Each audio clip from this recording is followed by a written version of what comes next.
Adhurimi duhet të përfshin tërë qenjën tënde, i nderuar vëlla besimtar. Duhet të adhurosh Allahun xhallahu me zemrën tënde.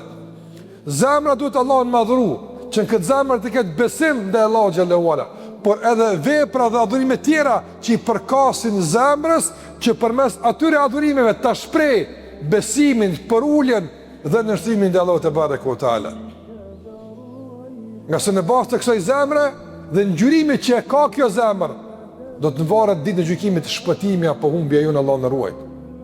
Nga se Allahu tha në Kur'an: "Yawma la yanfa'u malun wala banun illa man ata Allah bi qalbin salim." A ditën e gjykimit nuk bën dobi të identifikohesh, të prezantohesh tek Allahu xhallahu ala me pasuri, autoritet, famë apo ndjekës. Jo, kjo s'kryen punë. Të identifikohesh, që të tentosh të shpëtosh në bazë të kësaj. Jo.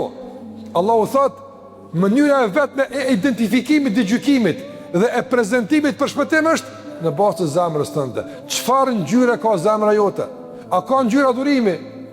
A është e ngjyrosur me adhurim te Allahu te barekuhu teala, me dashni për Zotin xhalla xhelaluhu, me shpresë si duhet në Allahun xhalla xhelaluhu, me frikë ndaj Allahut te barekuhu teala, me mbështetjen e Allahun xhallahu ala, për ulje në shtrim e shumë të tjera që kanë të bëjnë në veprat dhe adhurimet e zemrës.